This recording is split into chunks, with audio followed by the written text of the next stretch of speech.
What's up? So we're going to be implementing .NET Core Clean architecture with Mediator pattern with a very simple example, a book example, and you can adjust it to your needs. So let's get started.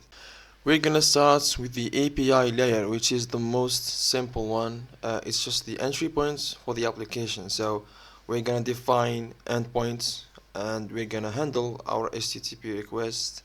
And most importantly, we're going to coordinate with the mediator to send commands or queries to the application layer.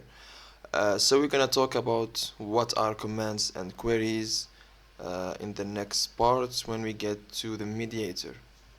So we're gonna have four layers: API, application, domain, and infrastructure.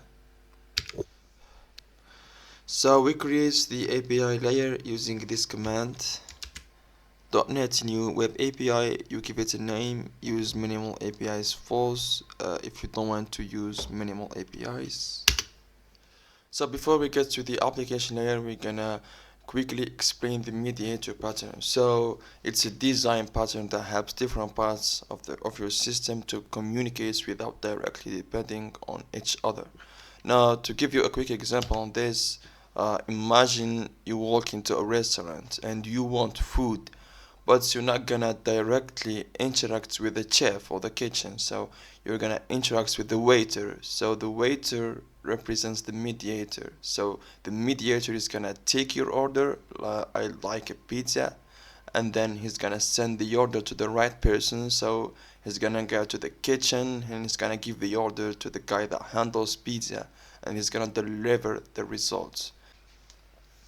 There are four components of the mediator pattern. The first one is the request, which can be of two types, query or command. So it's called a query because you're querying from the database, like get books query. So you want to query all the books. We have the other type is called a command because you're commanding. You want to insert a book or delete or update a book, like insert book command. We have the handlers, which are the classes responsible for processing the requests. So the handlers are gonna process the queries and commands. For example, get books query handler. So get books query handler is gonna calculate and is gonna interact with the repositories and query all the books from the database. And the mediator is the essential components, which is the middleman. So it's gonna take the request from the controller, it's gonna find get books query handler, get all the books, and then gets the result back to the controller.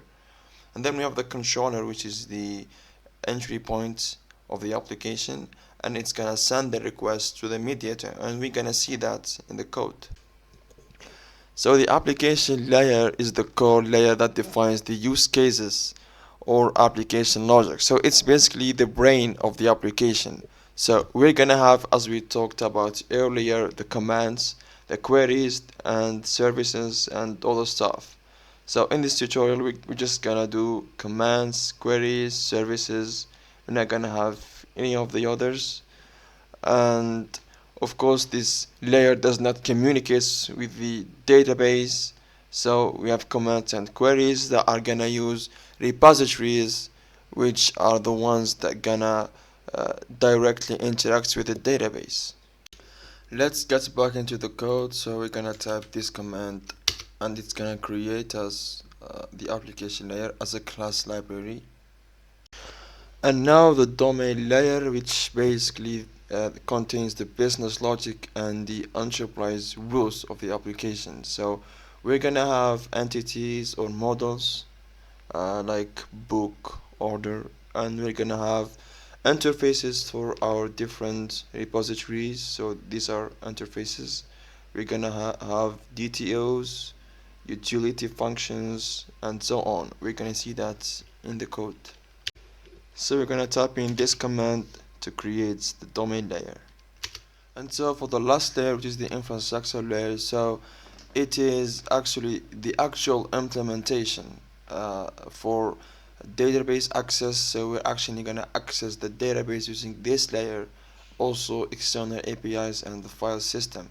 So it's also going to implement the contracts defined in the domain layer, which are the interfaces defined in the domain layer. So we're going to find things like repositories, external services, dependency injection, the application context, and so on. So we're going to use this command to create the infrastructure layer. So we're going to talk about the references between layers. So there are different ways to do this. People do this in their own way, and my personal way is this. So we're gonna have the infrastructure layer, depends on the domain, because it's gonna use its interfaces, its repository interfaces. It's gonna use its DTOs and models. Same thing for application. Our application layers, commands and queries, they're gonna need to use the DTOs and the models defined in the domain layer. And the API layer is gonna depend on both of them, because so they can be registered in the application.cs file.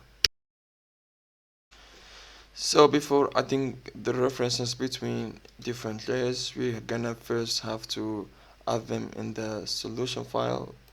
As you can see here, we only have reference to the API layer. We should add the three other layers to the solution file. So starting with the first one, we should do this command. So .NET solution add domain. As you can see, the domain pops out. Now we can do this command, and we can do this command.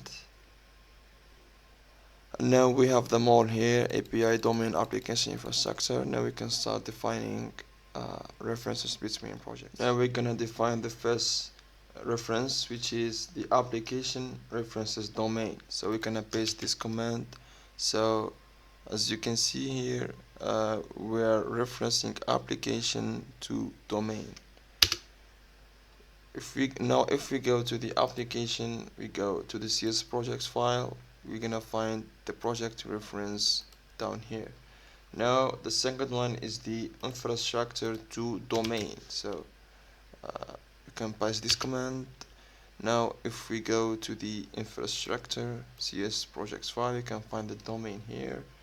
And now we have two more left, so the API should reference the application and it should reference the infrastructure like this. So if we go to the API CS project file, we're gonna find them both here.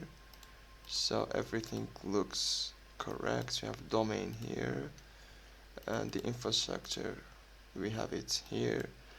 And the domain layer doesn't reference anything, it's completely separate layer. Now we're gonna define dependencies for each layer, starting with the infrastructure layer. So we're gonna need all these dependencies. So identity dependencies for authentication, dependency injection because we're gonna inject dependencies into the API layer. Of course, we need the configuration class so we can access things like app settings.json file. We need, I'm gonna use MySQL as database. You can use whatever you want. We're gonna need GWT tokens because yeah, we're gonna implement authentication and authorization. And we're gonna need entity framework core because we're gonna communicate with the database. So guys, I have my versions of dependencies listed here. There are specific versions, so you can use your own versions. It's up to you. I'm just gonna do .NET restore .NET build, and of course I'm gonna put all these dependencies in the description. So for the domain layer, we can have one dependency, which is identity, because we need that to build our modules. Now we have dependencies for the application layer. So since this layer is responsible for handling commands, queries, and services, we're gonna need the automapper, which usually used to map between DTOs and entities. We're gonna need Mediator. We have these two dependencies. We're gonna need GWT for GWT based authentication. That's it. So we're gonna add these dependencies into our layer. So I have these predefined dependencies with specific versions. So you can either use mine or you can use your own versions. So I'm gonna type .NET restore and then .NET build, and now we do have our dependencies ready. Now a very important thing, which is dependency injection. Now I assume you already know what dependency injection is. So in clear architecture, we're gonna create DI file for each layer. So for example, the infrastructure layer, we're gonna create DI file to register services like repositories, data access components. For the application layer, we're gonna have a DI file to register services like the mediator, application services, and handlers. So we're gonna inject all of these two files into the program.cs file of the API layer. So we're gonna combine all the services, and we're gonna see that in the code. So we're gonna go ahead to the application layer, create a new folder, call it IOC, and then we're gonna create a dependency injection file, dependency injection, and now we're gonna have a public static class. So as you can see here, we only have one service, which is the mediator service, because we're gonna use it in our application layer, and later on we're gonna register the rest of the services. Like if you have a token service or something like this, you can just register it right here. So let's go ahead to the domain layer. Let's delete this class and let's make our models folder or entities. You can call it whatever you want. Let's create a new class, application user. So it's your custom user if you want in the future to add more attributes, identity user. So you can add as much attributes as you want. We're gonna create our book model here.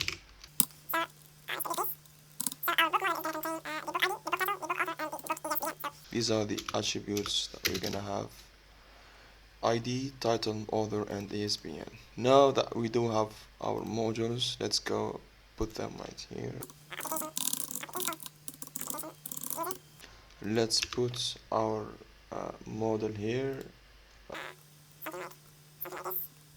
So we put them as DB set of books. A very simple example. Now let's put this. And now we need to create our dependency injection file. Now let's go to the infrastructure layer. Let's add a new folder, call it IOC, so we can register our application context and all of the dependencies. So new class, dependency injection, and we're gonna paste this code. So we're gonna have this code. So we're gonna add the DB context service, and we're gonna add the identity services. So these are the only two services that we have right now, and later on we're gonna add different repositories and so on. And as you can see here, we have get connection string. So we need a default connection string so we can connect to our database. So let's go make that in the API layer. So let's go to the API. Let's go to app settings.json, and I'm gonna put my connection string here. So as you can see, I'm using XAMPP for database, MySQL. So localhost, this is the name of the database, and this is the username and the password. And you can use you can adjust this to whatever database you're using. So it doesn't have to be MySQL.